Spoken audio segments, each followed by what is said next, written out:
Guys, कल रात को मुझे एक बड़ा ही दिलचस्प आर्टिकल देखने को मिला सिनेजोस की तरफ से। मैं यहाँ पे हेडलाइन के स्क्रीनशॉट आप लोगों को दिखा देना चाहूंगा। बॉलीवुड इनसिक्योर, डार्लिंग प्रभास को रिटायर लेने के लिए पूछा गया है। अगर वो फिल्में नहीं छोड़ेंगे, वो रिटायर नहीं लेंगे तो पता नहीं बॉलीवुड का क्या होगा। कुछ इस तरह का, ये मैं अपनी अपनी मन से नहीं कह रहा हूँ, यहाँ पे लिखा गया है। और इस तरह की बातें जो है अभी हर तरफ चल रही है। जो लोग पहले नेगेटिविटी कर रहे थे, जो लोग पहले मतलब ट्रोल कर रहे थे, ओवररेटेड एक्टर कह रहे थे, वो लोग भी इस तरह की बातें कर रहे हैं कि अगर ये एक्टर रहेगा तो पता नहीं क्या होगा। इसी वजह से शायद नेगेटिविटी बहुत होती है। देखो, इस आर्टिकल में लिखा गया है, साफ तरीके से लिखा गया है कि बहुत सारी मतलब जब बाहुबली 2 के बाद उनकी जो फिल्में आई, तीन फिल्में नहीं चली, तो उस टाइम पे उनको बहुत सारी बातों से उनको ट्रोल किया गया। Lottery star, overrated actor, box office पे फेल हो रहा है, बस बाहुबली 2 ही काम किया, ऐसे कई सारी बातों के साथ उनको बहुत ज्यादा ट्रोल किया गया। ठीक है, लेकिन इतना ट्रोल होता है, इतना नेगेटिविटी होता है, लेकिन फिर भी उनकी हर एक फिल्मों की डे वन कलेक्शन इतना छापता कैसे है, इतना जबरदस्त कलेक्शन आता कैसे है। जब भी उनकी फिल्म आती है, साल में दो दो फिल्में लेकर के आ रहे हैं, बैक टू बैक फिल्में लेकर के आ रहे हैं। ओके, और नेगेटिविटी भी होती है, ट्रोल भी किया जाता है, लेकिन फिर भी जब फिल्म आती है कलेक्शन इतना जबरदस्त कैसे होता है।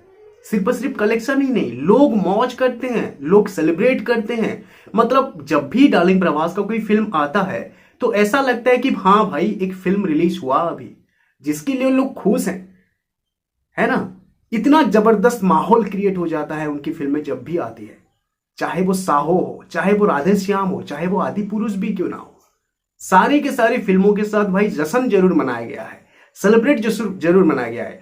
बहुत सारी फिल्में जो हैं लोगों को कनेक्ट नहीं हो पाई, बहुत सारी फिल्में जो हैं बॉक्स ऑफिस पर नहीं चली, लेकिन माहौल जरूर क्रिएट किया गया है। बहुत सारी फिल्मों को कोई भूल नहीं पाएगा। कई सारे बड़े बड़े एक्टर लोगों का फिल्में आती हैं, चली जाती हैं, लोगों को पता ही नहीं चलता है।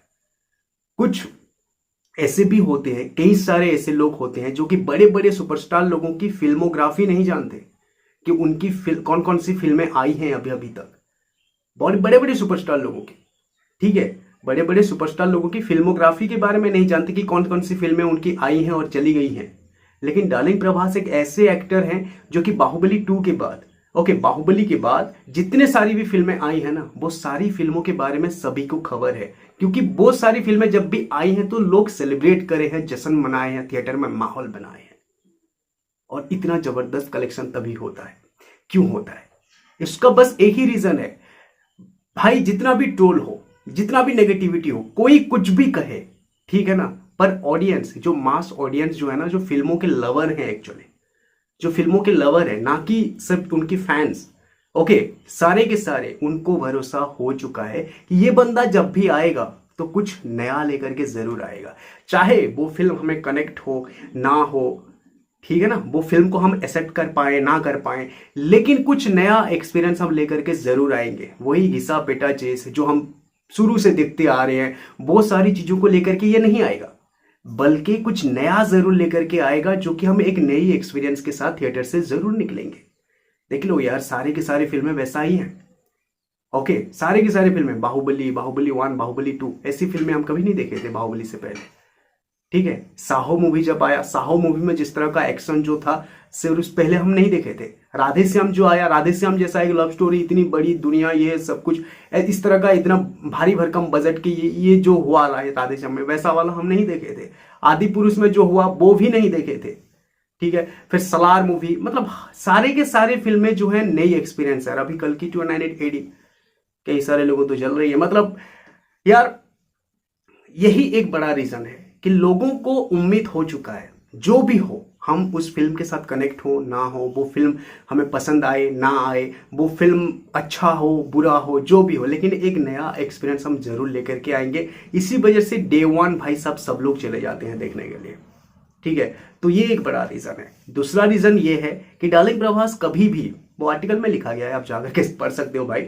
ओके, दूसरा रीजन ये है कि डार्लिंग प्रभास कभी भी अपनी करियर को लेकर के डगमगाते नहीं है, वो डरते नहीं है, ओके कि इतना सब कुछ हो चुका है, फिर से मैं एक एक्सपेरिमेंटल फिल्म करूंगा, फिर से एक भारी भरकम बजट वाली फिल्म करूंगा, फिर से जख्म उठाऊंगा, फिर से मैं मतलब रिस्क लूंगा, मेरी करियर तो स्मैश हो जाएगी, बर्बाद हो जाएगी। क्योंकि मैं आदि पुरुष में फेल हो चुका हूँ, साहो में फेल हो चुका हूँ, राधेश्याम में फेल हो चुका हूँ, तो फिर से 200 300 400 600 करोड़ तक की बजट की फिल्म को फिर कैसे ले सकता हूं मैं? नहीं, उनका यही सोच नहीं है कि करियर के बारे में वो नहीं सोचते हैं। वो हमेशा हर एक फिल्म में अपनी करियर को दांव पे लगाते हैं, क्योंकि लोगों को कुछ नया दिखाना है। वो सोचते हैं इंडियन सिनेमा के बारे में कि इंडियन सिनेमा में कुछ जरूर अलग होगा, कुछ नया एक्सपीरियंस जरूर होगा, एक्सपेरिमेंट जरूर किया जाएगा। वही घिसा पीटा चीज को लेकर के नहीं आऊंगा मैं। तो ये जो सोच है, यही सोच ही है जो कि अभी तक उनके ऊपर लोगों का भरोसा जो है भाई टिका हुआ है। हैटर्स की बात यहाँ पे नहीं हो रही है, वो लोगों का तो जलेगा ही जलेगा, हमेशा जलेगा। अभी कल की 2980 मूवी को भी वो लोग एक्सेप्ट नहीं कर पा रहे हैं, जो कि पूरी दुनिया मतलब एंजॉय कर रही है। फेक कलेक्शन करके चिल्ला रहे हैं वो लोग। ओके भाई 70-80 करोड़ तक का कितना डिफरेंस हो गया यार, इतना डिफरेंस तो नहीं होना चाहिए। ओके हाँ 20-30 करोड़ तक का होता है, हमें पता है, लेकिन इतना कैसे? भाई उन लोगों को मैं एक ही चीज कहना चाहूंगा, भाई आप लोग जो कब्जा मूवी के साथ, आप लोग जो ये बड़े मियाँ छोटे मियाँ मूवी ऐसी फिल्मों के साथ जो कंपेयर कर रहे हो ना, कि बहुत सारी फिल्मों का भी कलेक्शन ज्यादा दिखाया गया था हीरो की स्टैडम को दिखाने के लिए, ये करने के लिए। देखो यार, आप लोगों को ना एक चीज को देखना पड़ेगा, ना तो पोर्टल को, ना ही किसी मतलब प्रोड्यूसर फिगर को, किसी को भरोसा मत करो। आपको कलेक्शन का नंबर देखो, जो प्रोड्यूसर जो बता रहे हैं वही कलेक्शन का नंबर देखो, और दूसरे हैंड पे देखो आप ऑडियंस की माहौल को, कि ऑडियंस किस तरह से वो फिल्म को सेलिब्रेट कर रहे हैं, क्या भीड़ जमा रहे हैं कि नहीं, थिएटर में लोगों की भीड़ हो रहा है कि नहीं, लोग थिएटर जा रहे हैं कि नहीं स्पेशली। ओके तो वो चीजों को आप देखो, उसमें आपको मतलब जो क्लैरिटी जो है वो मिल जाएगा। ओके ऑडियंस नहीं जा रहे होंगे, लोग एकदम से फिल्म को नकार दिए और वहां पे कलेक्शन ज्यादा दिखा दिया गया है, तो वहां पे आप कह सकते हो कि नहीं प्रोड्यूसर गलत बोला है कि फेक कलेक्शन है। ये बात सबको पता है भाई, जिसकी जली पड़ी है ना, क्या ही कर सकते हैं। ओके तो भाई अभी पासा एकदम से बदल गया है। लोगों को तो पता था, लोगों को तो बिलीव था, लेकिन कुछ मतलब ऐसे आर्टिकल वगैरह में, ऐसे बड़े बड़े ट्विटर हैंडल में रिव्यूअर्स लोग जो होते हैं, ये लोग जो ट्रोल वगैरह कर रहे थे, ओवर रेटेड इस तरह की जो बातें कर रहे थे, और उनकी फिल्मोग्राफी को, उनकी फिल्मों को मतलब उनकी जो फिल्में चूज करना जो होता है, साहो, राधेश्याम, आदि पुरुष, सालार, इन सारी फिल्मों को जो चूज करना होता है, वो सारी चीजों को जो ट्रोल कर रहे थे भाई, अभी उसका चेंजेस हो चुका है।